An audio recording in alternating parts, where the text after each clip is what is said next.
Welcome back to Celebrity Radio. It's Alex Belfield talking to some of the country's biggest stars and some of my favourite people. Duncan James, how are you? I'm very good. I'm a little bit tired today. We've been full on in rehearsals for Panto, for Jack and the Beanstalk here at Derby Arena. With Panto season, you kind of get 2 weeks full on intense rehearsals, and it is so full on. You have to hit the floor literally running. And then we open and we have an incredible a season at Panto, and this year we're in Derby Arena, which is a great big space behind us, and it's the biggest space that I perform Panto in.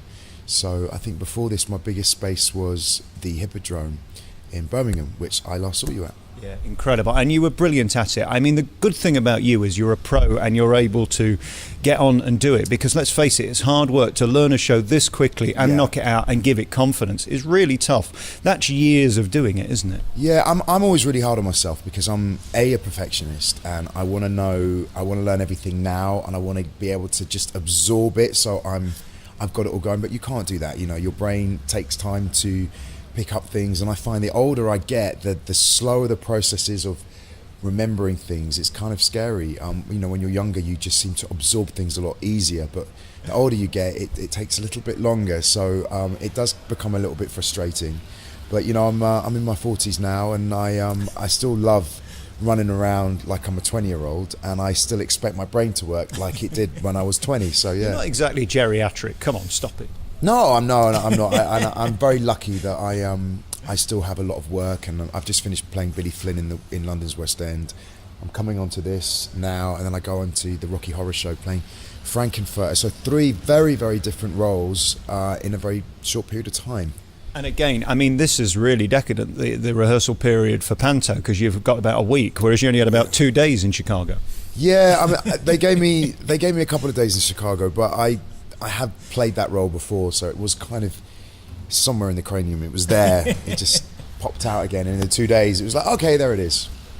It's amazing being you. I mean, when we look back in the day, anybody can be a pop star, but then still 10 or 15 or 20 years later to still be relevant and still be doing the business is incredible. Yeah. I guess for you, this is your dream, isn't it? You're booked to headline Panto, you're booked to headline musicals, and you're constantly working. Yeah, I don't seem to stop, and I'm very, very lucky about that fact. But I've been doing theatre since I was 4 when I first did my shows, and I grew up on stage doing lots of musical stuff from a young age, which I loved, and that was my passion. Obviously Blue came along and helped with my passion, because it helped open more doors, and it gave me the opportunity to be able to be seen by people that I probably wouldn't have been able to be seen by. And I didn't ever go in as an ensemble, which I'm very lucky, and I'm not disrespecting anybody who works hard in the ensemble, but everybody's dream is to become a lead, and sometimes it takes time to get up to that role.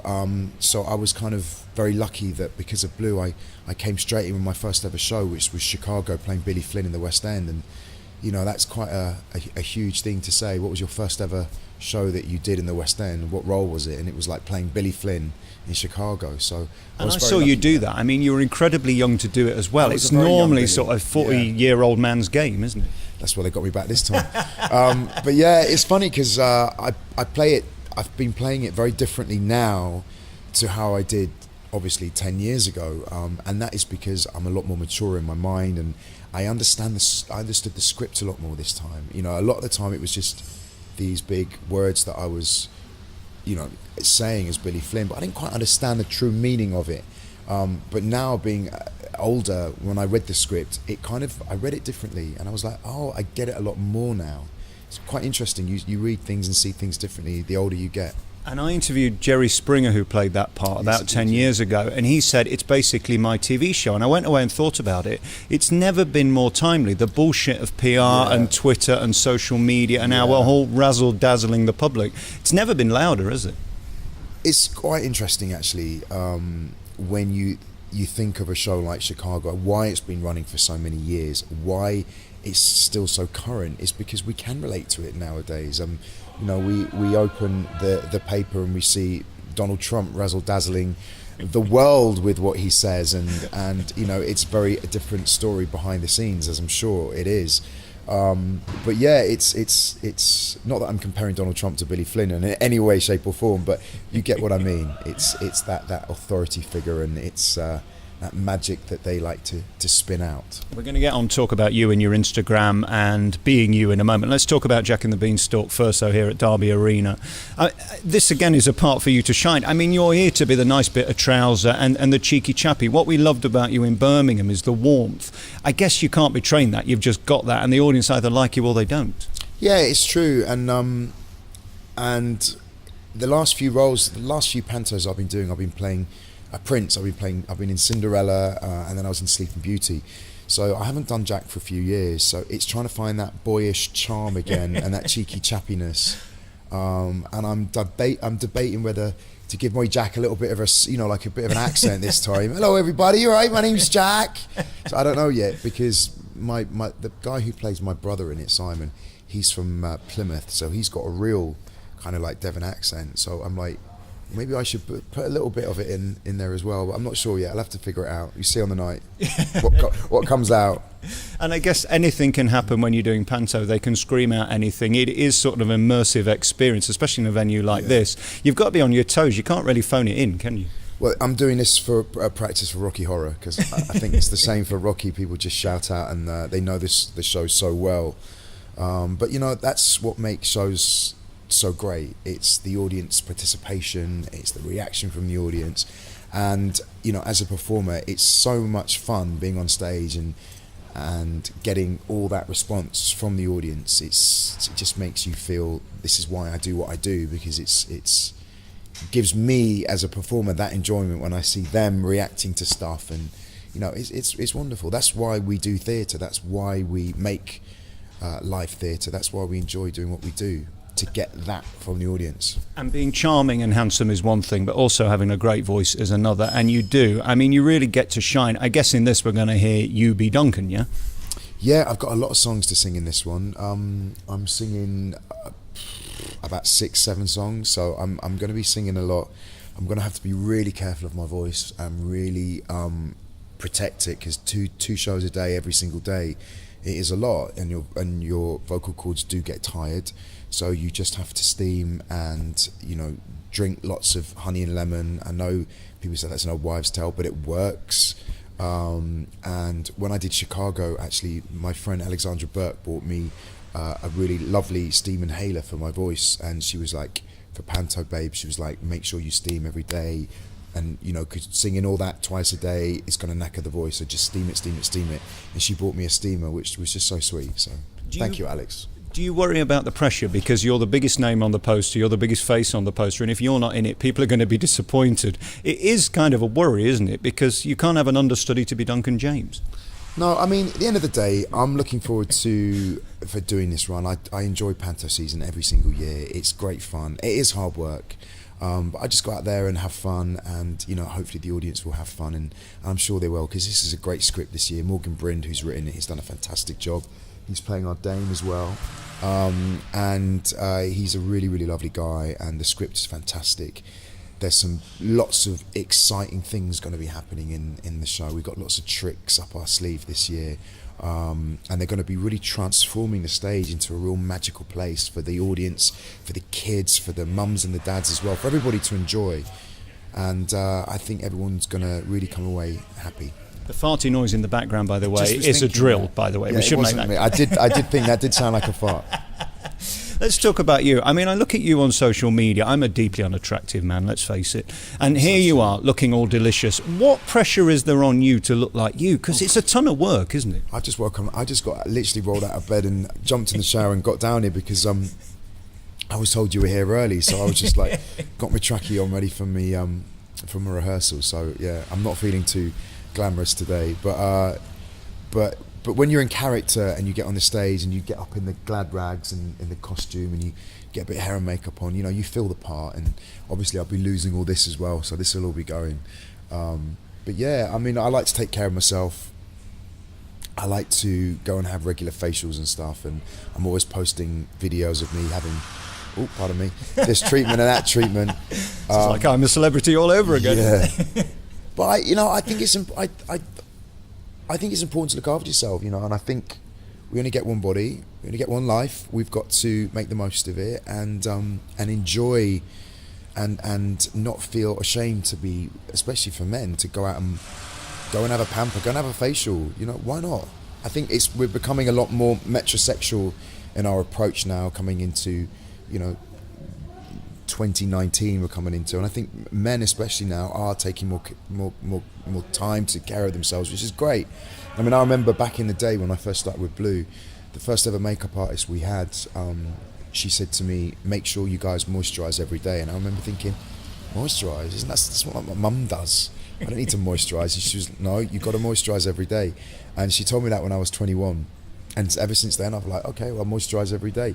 And I used to feel a bit embarrassed to go into a shop and ask for moisturizer for myself. Is it for yourself? I was like, yeah. And I used to feel a bit embarrassed. Like, am I feeling wrong to be able to do that? But no, I think now, I go into Mac and I'm like, oh, right, I need this makeup, bit of that. Is it for you, sir? Yes, it is for me. Stand proud. Yeah. I wonder where you're at in your life. I mean, as you go into your 40s, it seems like you're in an amazing place. You're relevant, you're current, you're in work, you're successful, and most importantly, you're credible. You can't buy that. I think, I feel very blessed to be able to have still been working as much as I have done in this industry. I know lots of people and other bands that I've worked with over the years haven't had the same fortune, and a lot of people have said to me, oh, why do you get booked in West End still? Why do you go off and do that? How do you do that? Why can't I do it? And I'm like, well, I don't know the answer to that, but I just know that I'm very lucky, and I know that I've managed to always secure jobs and keep on working, to the point where I sometimes think I need a break, but then I think no, I can't, because I want to keep working. I want to keep. I'm one of these people that has to be doing something. I can't just sit at home because I start to go stir crazy. And I think a lot of it is being an only child. For me, it's given me that drive and that focus to always want to go out and better myself and keep working. And I support my mom, I support my daughter, and I want to make sure that the people that I love and care about are looked after and supported. And I don't have a dad, I don't have anybody to look after, support me. So I have to make sure I look after and support myself and my family, because I've got no one else to do it in my life. So I'm very, very much one of these people that believes in going out there and just working hard. And are you well? Because there was a period where you had to come out of the business for a bit, the back and all of that stuff. It really set you back. Yeah, I think I just overdid it a little bit. I was doing a musical called Priscilla, Queen of the Desert, and those damn heels kind of triggered off an issue that I had in my lumbar spine, which I knew about and I ignored. And it's that old saying of, don't ignore your body, because your body is telling you things for a reason. And I ignored my body and carried on with the show, because the show must go on. And I woke up one morning and I couldn't walk, and then I was rushed into emergency surgery, and which followed 3 weeks later by another emergency surgery, because the first surgery had gone wrong. And it was a really horrible time, and it was really scary, because it makes you look at your own mortality, and it makes you question, actually, I'm not immortal, and you only have your health, and if that goes, it's really scary. So yeah, I did have a moment of being really frightened, but then Hollyoaks was knocking at my door, and I literally within 2 weeks of being out of hospital, I said, all right, I'll do it. And I shouldn't have done it again. I should have rested more. But you know what? I hobbled through with my walking stick for the first 3 months of filming, and we got by. And it was the best experience for me. I learnt so much there. It was really hard for me for the first few months with my own health. And I was being doped up on a lot of tramadol and cocodamol and strong painkillers to get me through it, which isn't good for your clarity. So I don't know how I did it, but I did. Didn't know if you were in Hollyoaks or EastEnders, did you? I don't know where I was, and but I got through it, and I had a great time. Met some really amazing people, and I learnt a lot. And the experience that I got there was priceless. And then literally, like I said, I've come out of Hollyoaks. I've been on tour with Blue and Steps, and I've been back in the West End in Chicago, jumping on this for Panto, and then next year Rocky Horror. Which I'm really excited about, because I'm going to be back in heels, but my back's better now. I wear orthotics in my shoes, which are correcting my spine and my issues, so that's good. And I'm going to go back into the heels again and play Frankenfurter. Duncan James, you're one of the most talented people I've ever met in the business. You're brilliant to watch on stage. Congratulations on Jack and the Beanstalk. It's here at the Derby Arena through Christmas. 4-week run. Nice to see you. Thank you very much. Nice to see you. Thank you.